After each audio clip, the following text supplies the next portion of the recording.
how our two friends, two great countries, and me and you, Prime Minister Modi, that I have a great friend from India joining us in Malaysia. Prime minister Modi वहाँ पे हैं, उनको बहुत ज़्यादा welcome किया जा रहा है, ठीक है जी। और बड़े पैमाने पे उनको रिसीव करने के लिए बड़ा वो आए हैं जनाब, बड़ा प्रोटोकॉल। इस विजिट से इन दोनों ने किस किस को क्या पैगाम दिया? जी हाँ, सही कह रही हैं आप। एक्चुअली मेरा ख्याल है कि ये विजिट इम्पॉर्टेंट थी मगर अनएक्सपेक्टेड नहीं थी। India has pledged to strengthen cooperation in trade, defense, technology, as well as people-to-people ties with Malaysia as Prime Minister Narendra Modi concludes his two-day visit to the ASEAN member country. वहां पर भी prime minister ने address किया है crowd को और उन्होंने उधर ऐलान किया है कि सून हमारा जो यूपीआई है it will be available in Malaysia.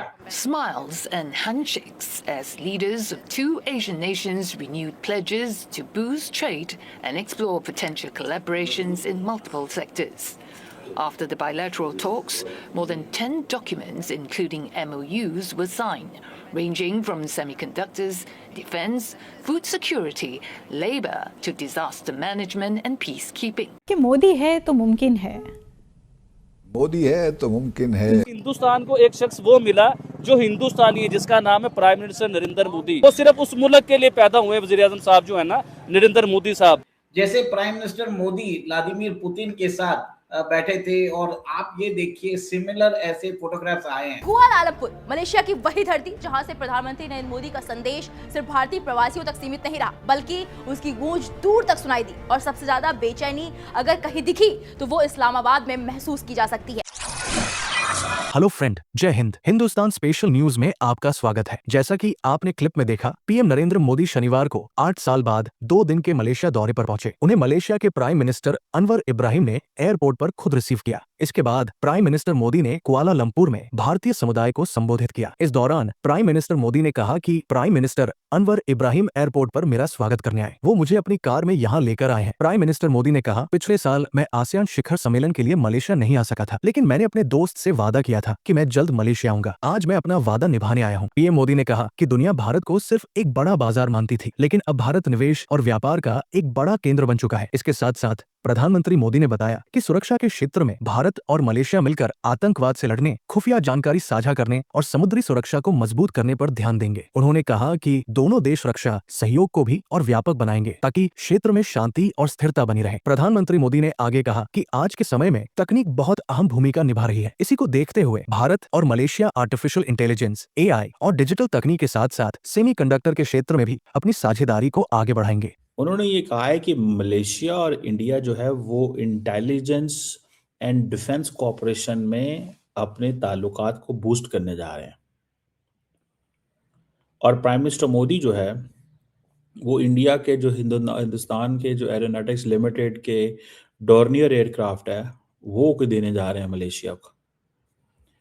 Interesting development. और साथ ही मोदी साहब को उन्होंने ये भी कह दिया है कि जनाब हम टेररिज्म पे डबल स्टैंडर्ड्स नहीं देखना चाहते, कंप्रोमाइज नहीं करना चाहते। ये ज़रा आप समझते हैं डबल स्टैंडर्ड्स, ये बेसिकली इंडिया इन मुल्कों को कहता है कि पाकिस्तान पे प्रेशर डालो। यहाँ पाकिस्तान पे अगर प्रेशर नहीं डालना तो वो करो जो हम कहते हैं, ठीक है जी। साथ में मोदी साहब ने चार्ट शीट कर दी है कि जी जो ग्लोबल इंस्टीट्यूशंस हैं कुछ भी नहीं है, ये इनमें रिफॉर्म्स चाहिए, टेररिज्म पे डबल स्टैंडर्ड नहीं होनी। ग्लोबल इंस्टीट्यूशंस अगर कुछ भी नहीं है, मतलब ये कि हमें यूएनएससी का हिस्सा बनाया जाए।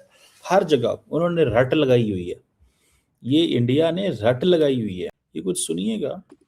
हमारा साझा मत है कि आज के चैलेंजेस का समाधान करने के लिए ग्लोबल इंस्टीट्यूशंस का रिफॉर्म बहुत जरूरी है। अब जारी बात है, ये थोड़ी हिंदी में बात करते हैं, वो थोड़ी समझ नहीं आती, लेकिन कुछ जो है वो चीज़ों की जो उर्दू के हमारे लफ्ज़ हैं हमें पता चल जाता है वो क्या कह रहे होते हैं। सो पॉइंट ये है कि ये रिफॉर्म्स की बात कर रहे हैं। रिफॉर्म्स कौन करने देगा इन्हें, मुझे नहीं नज़र आता। और अब ये कहते हैं जी कि मलेशिया जो है वो हमारा की पार्टनर है इन India's act east policy. Madagascar, Indo Pacific, this that, ये वो इस तरह की जो चीज़ें। और दूसरी मज़े की बात यह है कि इंडिया को मलेशिया कहता है जी हम फुल सपोर्ट देते हैं इंडिया को परमानेंट मेंबर बने यूएनएससी का, ठीक है। अच्छा, मज़े की बात एक और इंटरेस्टिंग, अब मलेशिया जो है वो ब्रिक्स का मेंबर बनना चाहता है। पाकिस्तान को तो इंडिया रोकता है ना कि पाकिस्तान ब्रिक्स का मेंबर नहीं बनना है, पाकिस्तान को हमने हर जगह पे रोकना है। देखें, ये पिछले कुछ साल पाकिस्तान ने बड़े मुश्किल गुजारे हैं। इंडिया ने पाकिस्तान को ग्लोबल स्टेज के ऊपर कंप्लीटली आइसोलेट, यानी कि क्रिकेट की हद तक जो हर चीज़ ख़त्म कर दी थी बायलैटरली। मतलब उन्होंने कहा जी हमारे नज़दीक में हमारा ये नेबर एग्जिस्ट ही नहीं करता। तो मैं इस चीज़ को ये समझता हूँ कि ये that's very significant by the way, ये बड़ी सिग्निफिकेंट चीज़ है, ये कोई मजाक नहीं है, ठीक है, कि पाकिस्तान की तरफ सिर्फ इस एंगल से देखा जाए। उनको कहता है कि हम आपकी जो ब्रिक्स में जाने की जो आपकी एस्पिरेशन है, इंडिया का ज़रा सुनिएगा कि इंडिया, मैंने पढ़ रहा था वो जो था कि इंडिया ने नोट किया है कि मलेशिया की जो एस्पिरेशन है ब्रिक्स में मेंबर, यानी कि वो आपको सिक्योरिटी काउंसिल का परमानेंट मेंबर बना रहे हैं और आप उनकी जो एस्पिरेशन है उसको नोट करते हैं। मतलब ये भी मलेशिया के साथ मैं समझता हूँ थोड़ी सी जो है ना वो ज्यादती है कि मतलब आपके, वो तो आपको कह रहे हैं सिक्योरिटी काउंसिल का परमानेंट मेंबर बने, हम आपको सपोर्ट करते हैं, लेकिन जब वो ब्रिक्स के मेंबर बनना चाहते हैं तो आप कह रहे हैं कि हमने आपकी एस्पिरेशंस को नोट किया। मतलब ये कि हम देखेंगे हमने क्या करना है, आप जूनियर पार्टनर। अनवर इब्राहिम साहब को ये कहा जा रहा है कि भैया हम देखेंगे हमने तुम्हारा क्या करना है, तुम कौन हो, और हम तुम्हारी इन चीज़ों को स्टडी करेंगे, तुम्हारे इस चीज़ को नोट करते हैं। दूसरी बात, India is a major player जो डी डॉलराइजेशन पे काम कर रहा है, जिसमें इंडिया क्या कर रहा है, इंडिया अपनी करेंसी को सपोर्ट करता है। वो कहता है जी हम ट्रेडिंग करेंगे किसमें, नेशनल करेंसी में। मुझे नहीं लगता कि पूरे इस वक्त दुनिया के अंदर इंडिया से के अलावा कोई और ऐसा मुल्क है जो डी डॉलराइजेशन पे काम कर रहा है। दुनिया के हर मुल्क में, एंड एवरी कंट्री, दुनिया का कोई ऐसा मुल्क नहीं है, ठीक है, जो इस तरह डी डॉलराइजेशन पे काम कर रहा है जिस तरह मोदी साहब कर रहे हैं। अब होगा क्या, नेशनल करेंसीज पे जब काम करते हैं तो डॉलर को कमजोर करते हैं, डॉलर की जरूरत ही नहीं है, ठीक है, आप हमसे इंडियन रुपए में खरीदें, अपने रुपए को मजबूत करेंगे। अब इसमें टेक्निकली तो वो कर सकते हैं, लेकिन कमजोर किसको करेंगे, डॉलर को। तो इंडिया जो है they are on this platform कि हमें हर कीमत पे ये चीजें जो है वो करनी ही करनी है। और उसके बाद आप ये देखिए कि जो मलेशिया है, मलेशिया के अंदर कम से कम 30 लाख इंडियंस रहते हैं ऑफ इंडियन ओरिजिन। वहां पर भी प्राइम मिनिस्टर ने एड्रेस किया है क्राउड को, और उन्होंने उधर ऐलान किया है कि सून हमारा जो यूपीआई है it will be available in Malaysia. एक तरह से भारत अपना सॉफ्ट पावर दिखाना चाहता है, जिसमें प्राइम मिनिस्टर मोदी ने वहां के डायस्पोरा को एड्रेस किया। जैसे prime minister Modi Vladimir Putin के साथ बैठे थे, और आप ये देखिए सिमिलर ऐसे फोटोग्राफ्स आए हैं। इसको बताता है कि जो इन दोनों लीडर्स के बीच में जो गर्मजोशी है, जो एक तरह से पीएम मोदी का ग्लोबल आउटरीच है, द सम्मान वो जनरेट करते हैं, the trust, respect, admiration from world readers, वो एक तरह से नजर आता है।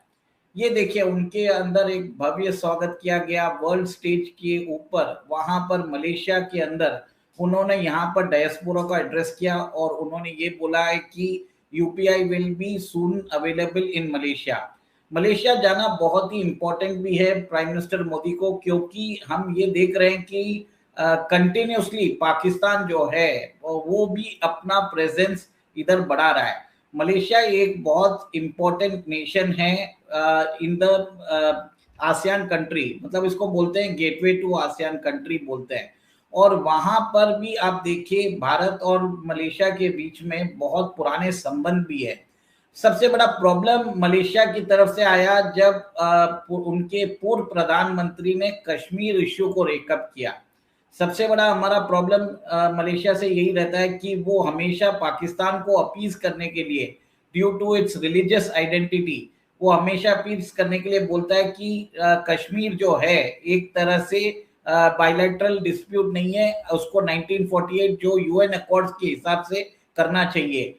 तो भारत ने एक तरह से इसका विरोध भी किया था और उसके बाद हमने मलेशिया का पाम ऑयल रोक दिया था।